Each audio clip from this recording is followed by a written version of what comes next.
prayer. And then after we have the prayer, we will continue with our study, Why Believe the Bible. We're on lesson 10, and we'll be looking at God's Evidence, part 2, page 58. So we're going to begin at this time with a prayer. Please, Al.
How do you know there is a God?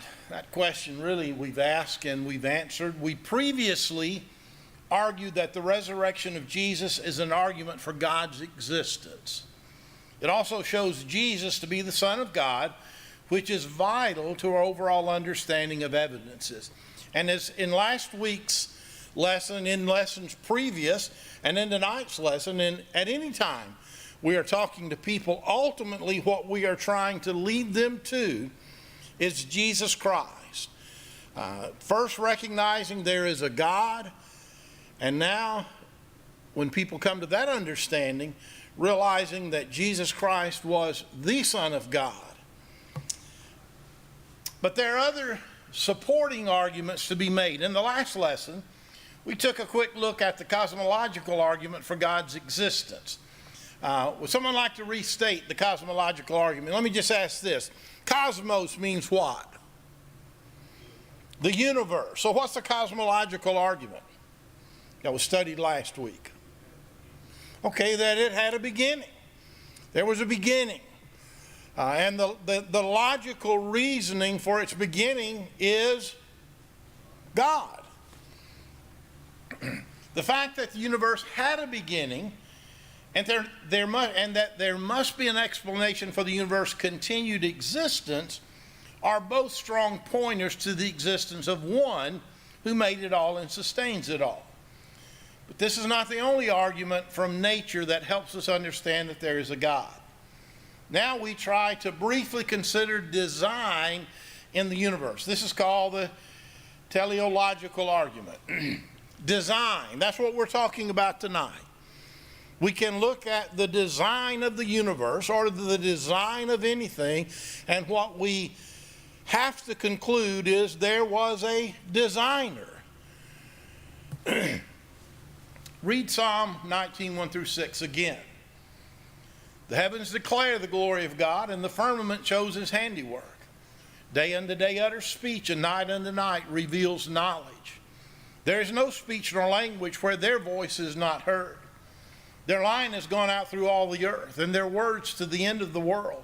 In them he has set a tabernacle for the sun, which is like a bridegroom coming out of his chamber, and rejoices like a strong man to run its race. Its rising is from one end of heaven, and its circuit to the other end, and there is nothing hidden from its heat. Excuse me.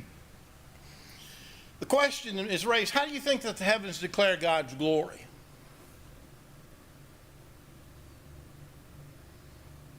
One of the things we talked about last week was the mathematical precision of the universe.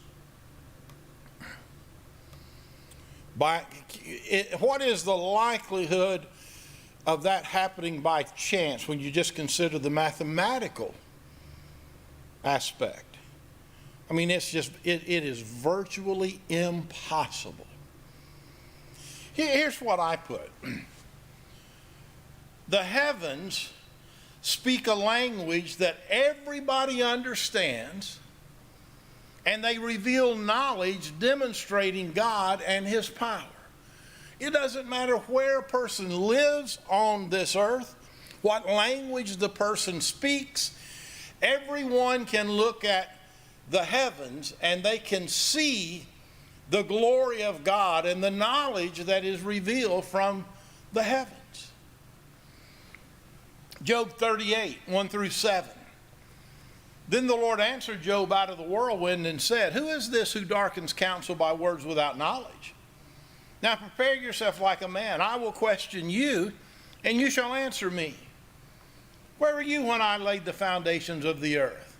Tell me if you have understanding. Who determined its measurements? Surely you know. Or who stretched the line upon it? To what were its foundations fastened? Or who laid its cornerstone? When the morning stars sang together and all the sons of God shouted for joy." When you read that, did you think about putting yourself there in the shoes of Job and having God asking you those questions?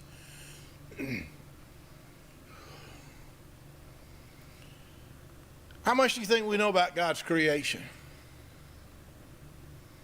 I don't think there's a wrong answer, but how did you answer that? I say there's not a wrong answer. I don't believe there's a wrong answer. Okay. And I thought of that very same thing, Sister Bozeman. We know about God's creation what He has revealed to us. Do we know anything beyond that? Okay, we know that it's an orderly arrangement. Now I'm going to go back and we're going to ask this question again, and I think the answers we've given are correct. How much do you think we know about God's creation? I'm going to do this way, speaking for myself. Not very much. Now we know enough. God has told us everything that we need to know. And man, with all of his mind, brilliance that God has given him, technology that God has allowed man to develop, can show, demonstrate, here is what the earth is like. And when they find out what the earth is like, what they're doing is they're finding out what God has told us about the creation and the earth. And the truth is, and what I'm thinking when I compare what God knows about the creation and what I know about the creation, I think of Isaiah 55:89. As the heavens are higher than the earth, so are my ways higher than your ways, and my thoughts higher than your thoughts. How careful should we be in speaking about God and the world He has made? In speaking about God, how careful should we be? Now I'm asking these and I'm listening. Very careful. How careful should we be about speaking about the world God has made? Just as careful. Just as careful. All right. The teleological argument. I think I'm saying that correctly. What does it mean when you say that something is designed? How would you answer that?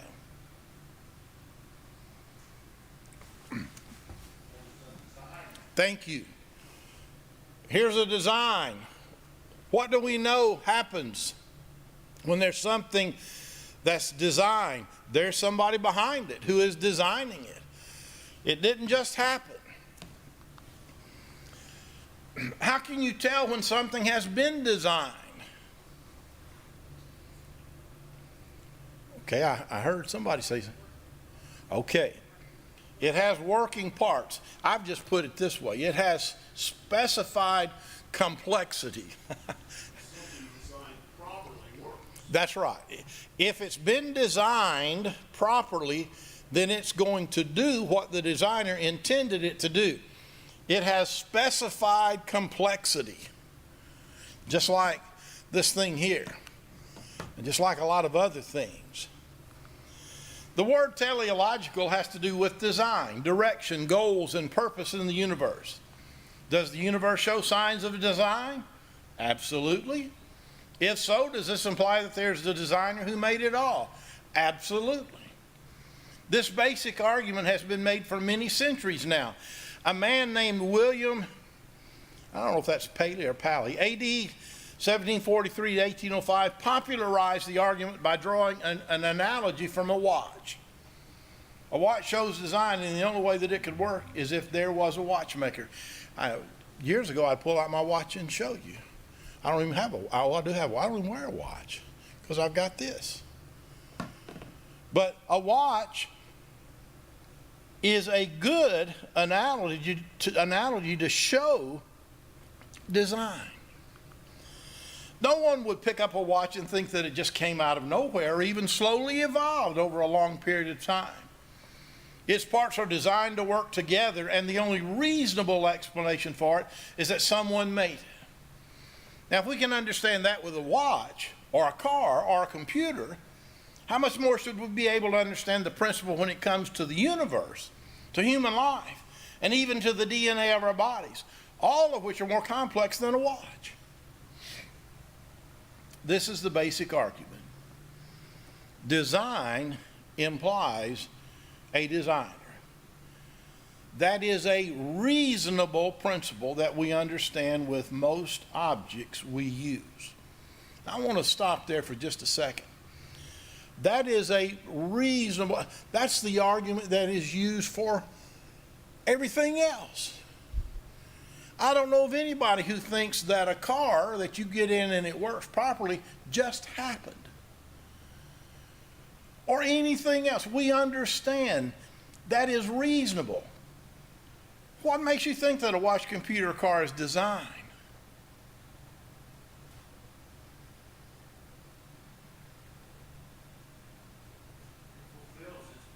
It fulfills its purpose. And you know, if we're of any age, and all of us in here are old enough to know that when you look at a watch, a computer, or a car, it'd be foolish to think that there's not a designer behind it, because they work like they're intended to work. Why do you believe that the universe is designed? It works like it should. And we're going to read in just a minute some things that tell us how intricate this universe is. What evidence exists for design?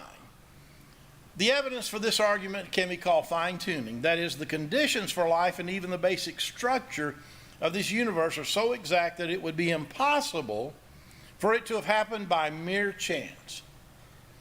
There are so many examples of this that books can be filled, so here we will just mention a few. Number one, did you know that the conditions for life on the earth are just right? For example, the location of the earth relative to the sun is exactly right for life to exist. If the earth were just a little farther from or closer to the sun, life couldn't happen. We'd either burn or we'd freeze. Further, the earth is perfectly tilted on its axis in order to prevent extreme temperatures and weather patterns. The crust of the earth is just right, thick enough to keep molten lava from overtaking the surface, but thin enough to allow oxygen to stay in the atmosphere. The moon is just the right distance in relation to the ocean tides. If the moon were much closer, all the land would be swallowed up by the waves. You know, you just consider those facts. Those facts alone are just overwhelming, that there is a designer. Number two, what is the probability of a planet capable of sustaining life? Rough estimates show how low the probability is of a planet that is life-friendly existing in the universe. The chances of having the right kind of galaxy would be 1 in 1,000. To have the right kind of star within acceptable galaxies would be 1 in 1,000,000,000. To have the right kind of solar system would be 1 in 1,000,000,000. The probability of having the right kind of planet within acceptable solar systems in the universe would be 1 in 10 quadrillion quadrillions. That's a 1 with 31 zeros after it. Do you get the point? One astronomer has estimated the odds of a life-friendly planet existing anywhere in the universe by chance to be less than 1 in 10 with 129 zeros after it. Can you even imagine such a number? Number 3, the universe is expanding. When the universe began, as God created it, estimates show that if the strength of the initial beginning differed by as little as 1 part in 10 with 60 zeros after it, then life would not have been possible. How accurate is this? One compared it to firing a bullet at a 1-inch target on the other side of the observable universe, 20 billion light years away, and hitting the target. Do you think this could all be by chance or be chance and random? Again, it's illogical to think that way. Number 4, DNA is a genetic code within each of our bodies. The code is essentially information that determines what we are like. This information is highly complex itself. One bacterial cell is said to contain more information than an entire encyclopedia set. Further, our bodies contain a great number of these cells, and they all work together in harmony. Now, we all know that information comes from intelligence. If information requires intelligence, and the DNA code is information, who do you think wrote the code? Well, I can tell you I didn't, and no other man did. The one who created is God Almighty. He is the mastermind behind all of this. If you agree, why do you think that such an information code came about through intelligent design as opposed to random and chance processes? Evolution. I'm going to tell you, one makes sense,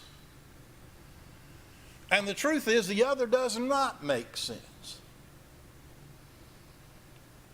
It just simply does not, it's not logical. It doesn't make sense to think that we have what we have today, the universe, or as human beings, and somehow it just happened by mere chance or over, somebody says, millions of years.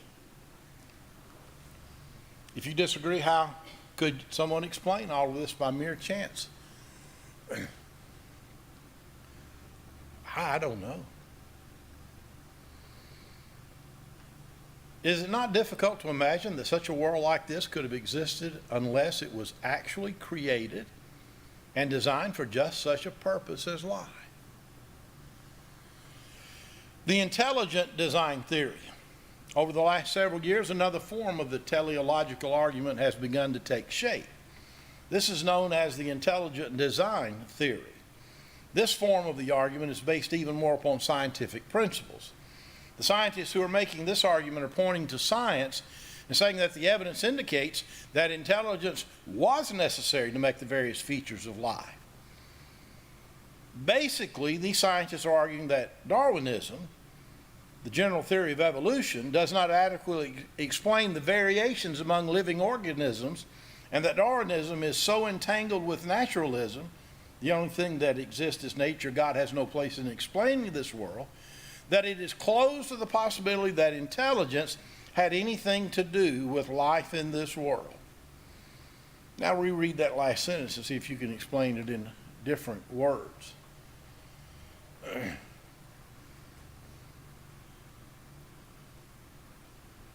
That's a long sentence. I'll read it again. Basically, these scientists are arguing that Darwinism, the general theory of evolution, does not adequately explain the variations among living organisms, and that Darwinism is so entangled with naturalism, that is, the only thing that exists is nature, and God has no place in explaining this world, that it is closed to the possibility that intelligence had anything to do with life in this world. How would you explain that in different words? And I tell you how I like to explain things. Simply, what is that saying? What is that saying about Darwin's theory? It's not true. Now, first of all, what we want to make sure, and as children need to understand this, anytime somebody talks about a theory, that's not fact. And children need to understand that. Young people need to understand that. I mean, a person can talk about a theory or theory all the time. One thing that is not fact. Now, Darwin, his idea came about based on his knowledge at the time and disallowing God in the picture at all. So he started off with the wrong pretense. But not only that, it's been shown that you don't get to where we are without there being some intelligence behind it. What is Darwinism? The theory of the evolution of species by natural selection advanced by Charles Darwin. If you see a picture, if you looked it up, you see a picture, you start out with this little something down here, and it begins to grow, and then he kind of looks like a monkey, and then an ape, and then guess what eventually that thing becomes? Whew, here we are. That's Darwin's theory. And I'm going to say this just as a side note. It may be that one of the reasons so many humans, people act like animals, is because they think they came from animals. I'm going to tell you, I didn't come from an animal. And no other human did. And because we are not animals, we are human beings, we are different from animals, we can reason and think and make decisions. God expects us to do that. What is naturalism? Everything arises from nature, natural properties and causes. And basically God is excluded. Supernatural, spiritual explanations are excluded or discounted. And so Darwinism, naturalism, both, they began with disallowing, or I like the word here, discounted God in the picture. One important argument being made by those who believe in intelligent design is referred to as irreducible complexity. I don't know, B-E, I saw, when I first read through this and I saw that, I thought, what does that mean, B-E-H-E? Then I kept reading and I realized, well, that's the name of a man. When Darwin made his case for evolution, he assumed that the cell was simple. So the idea of evolution was that of moving from the simple cell to the more complex structures of life, all the way up to human life. The problem is that now we can look inside the cell and see that the cell alone is extremely complex. It is so complex that evolution cannot explain it. To say that something is irreducibly complex is to say that you cannot take away any part of it and still have something that functions. In order for it to work, all the parts must be there fully functioning. Dr. Behe gives a few examples in his book, including the body's blood clotting system and the bacterial flagellum. Somebody say that for me. I was saying it before I got here. Flagellum. I knew that's the way you said it. I just couldn't get it out. Flagellum, which operates like a machine in the cell. You should look these up. Did you? I did. You know, some of this stuff is just hard to comprehend, to even imagine how our body is made. The blood clotting system. If our body doesn't clot properly, what happens? We'll bleed to death. If it clots more than it should, what happens? We'll have a stroke. And so here our bodies have been functioning, the years that it's been functioning, and it's because the way we've been made, the blood clotting, it's amazing. And this bacteria I looked that up too. And it shows it's got a little spiral tail on it. And it goes one way sometimes, and then it turns, it goes the other way sometimes, and it runs out throughout wherever it is. It confuses me, but again, it's just, and it talks about the functions of it. And I think I remember there's one, I believe, in every cell, but you'd have to double check me on that. It just, again, I'm blown away. And what I think what the psalmist said, we are fearfully and wonderfully made. And are we ever? What all of this means practically is that evolution could not work, and intelligent design is the best way to explain the complexities of the DNA code. Intelligent design. This is all quite amazing. Try to take a few moments to understand and think about it. It'll take more than a few minutes. It's incredible. Can you restate what irreducible complexity is in your own words? What is that in your own words? Okay, all parts are needed to function. All parts must be fully functioning for something to work. It's pretty close. All parts must be fully functioning for something to work. Can you think of anything else that requires all the parts to be present for it to function properly? If so, do you think something like this could have evolved? Why not?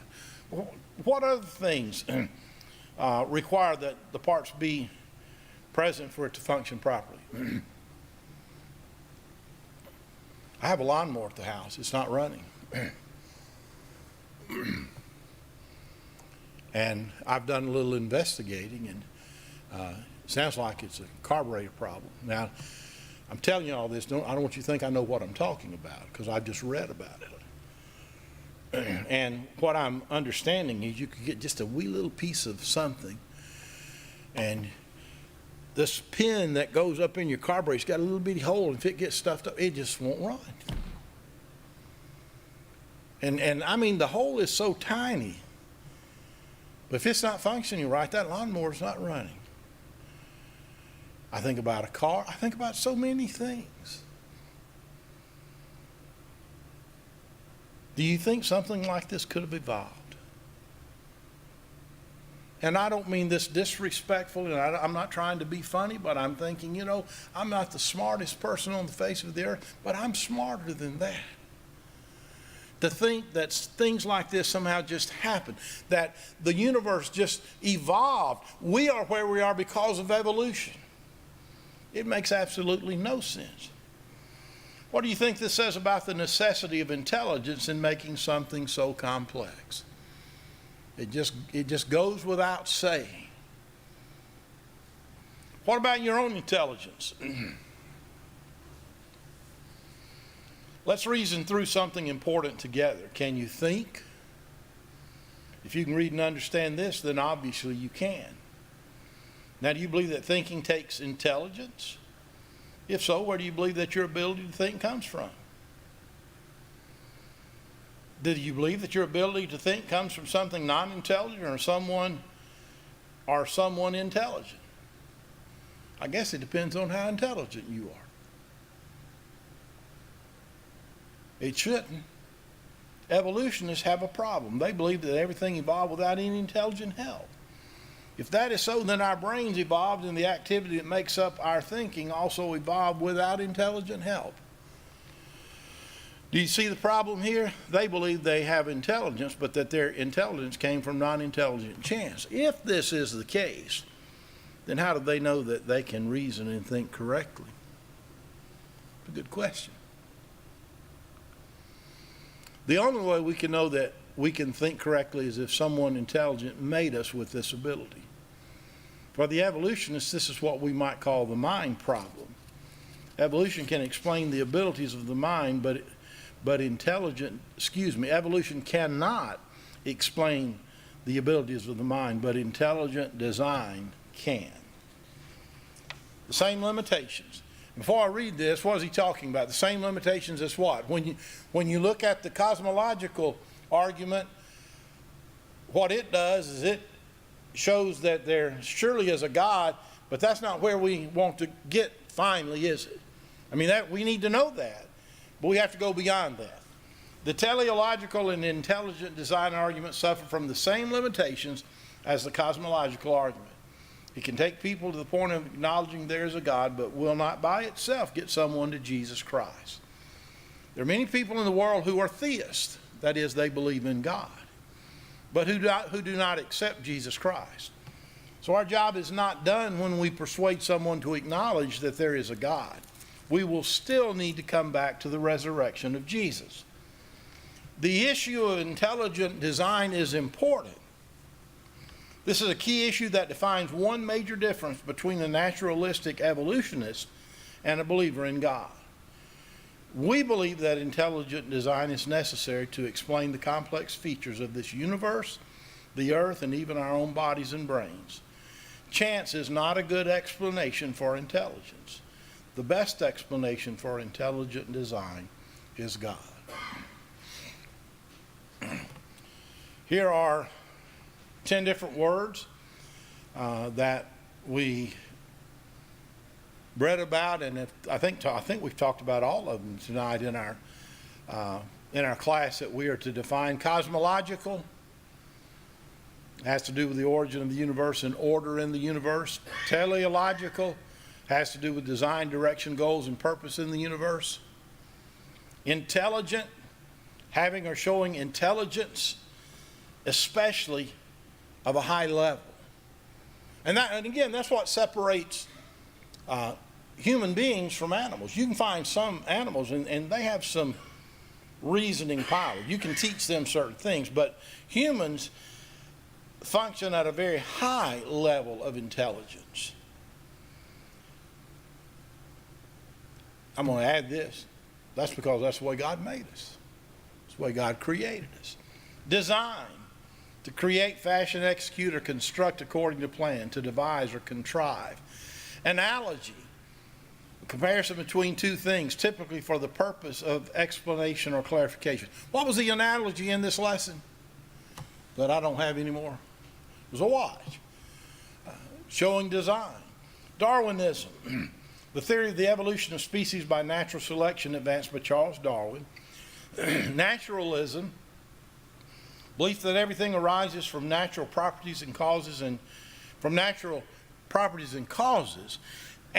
supernatural or spiritual explanations are excluded or discounted. Irreducible, not able to be reduced or simplified. You can't take something away and it still function. Complexity, the state or quality of being intricate or complicated. DNA, the molecule that contains the genetic code of organisms.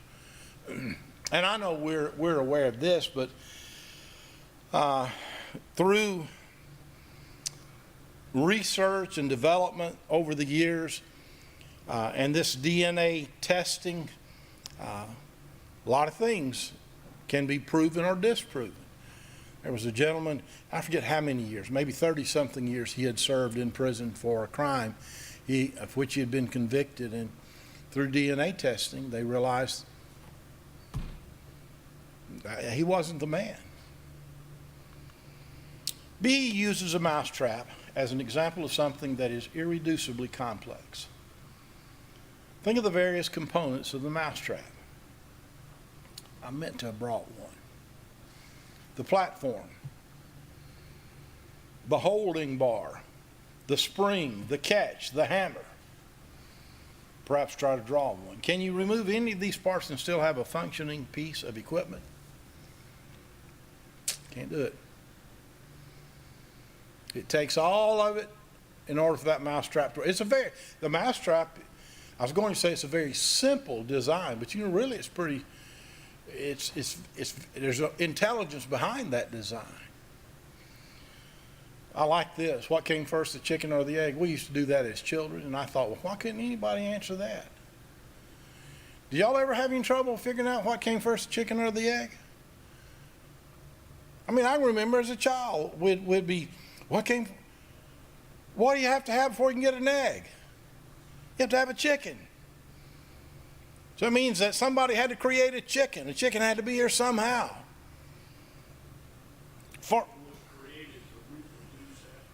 That's exactly right. That is exactly right. For a believer in evolution, this is a difficult question. He needs to have a chicken to lay an egg, but he needs an egg to hatch a chicken. This silly illustration is often used to demonstrate a form of circular reasoning when things depend upon each other to exist. Is there really any problem answering this question for a theist?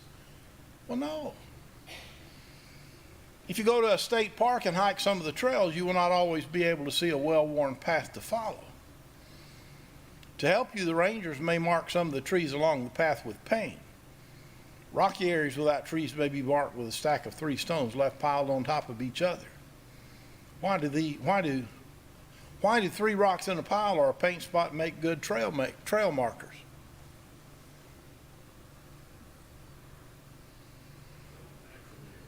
Okay, they naturally occur.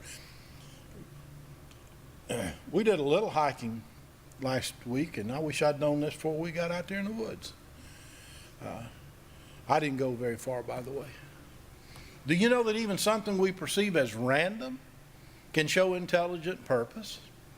For example, a password code that is generated in order to protect something might be random, but it would still be purposeful and show intelligence. Can you think of anything else like that? What did you think of like that?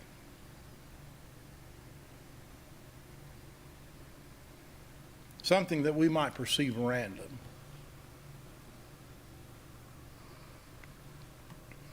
I could be wrong in this. Are car tags generated randomly? I mean, car tag numbers? I'm not sure either. Something wants to, but they mean something.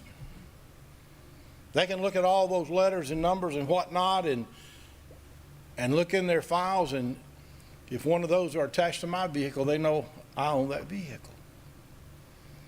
And again, some things that seem random, or we perceive as random, has intelligence behind it, or can show intelligent purpose. Well, next Wednesday night, Lord willing, we're going to look at Lesson 11, the problem of evil. I think as we have, I know it, for me it's been very helpful as we studied last week's lesson and this week's lesson again. Evidences that help us understand who God is and the fact that God is the answer to the questions of from where man came, from where the universe came, and so forth. And so we will look forward, Lord willing, to that study next Wednesday night. Just a reminder that we'll be meeting again Sunday morning at 10 o'clock. We'll be live streaming the service at that time. We encourage those who either are not able to be out to be sure to watch, and those of us who are able to be here, we will be thankful that we can come together and worship God. Thank you very much for participating and listening tonight.